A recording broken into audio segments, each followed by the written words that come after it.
Welcome to 3-Minute Thoughts. So let's do a Burning Man story. The very first burn, lots of memorable events.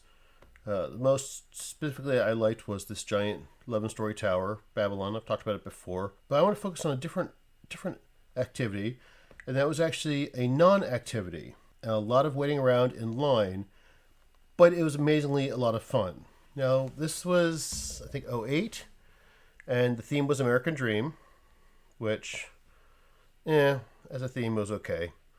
But there was a specific pavilion in the middle of the playa that looked like a giant skull and crossbones building that was painted like a brain. So it had the pinks with the blacks in between, and it was all squiggly lines. And it was supposed to be a customs agent, not custom, but when you go through Border Patrol into the world of imagination. That was the whole gimmick. It was only open at nighttime, as far as I remember. And you wait in line. This whole process took maybe just to put it out there, it took about an hour and a half. So you end up waiting in line, and they look like Eastern European guards who were protecting the entrance to this thing. They give you paperwork that you had to fill out, and then after you fill it out, they would tell you that you did all these things wrong and make you fill it out again. There was also, you could bribe them. And I was in a group of 4 people, and so I would bribe one of the guards with this peach schnapps I had, because that was the drink back then I brought. And they let the person through, and then give the guard some more peach schnapps. The guard was so drunk, he's like, wow, did everyone bring peach schnapps? Not realizing it was the same bottle he'd been drinking from the whole time. Then they let us all in, one at a time, to this little room. Again, it looked kind of maybe think of an Eastern European border guard situation.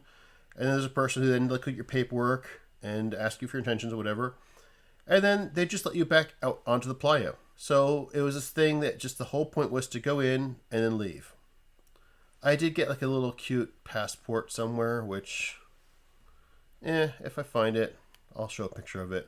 It was as an amusing situation where the whole entertainment was just in waiting to get in to where you've already been. Now, of course, there was a lot shorter line than the actual line to get into Burning Man itself, which that's its own other story, I'm sure I've told. Which I think the longest I've taken to actually get into the event was 12 hours? Something like that. Shortest, 2, 3, 4. Yeah, that was probably my highlight of that first burn, was doing nothing. And that's my thought. Have a good one.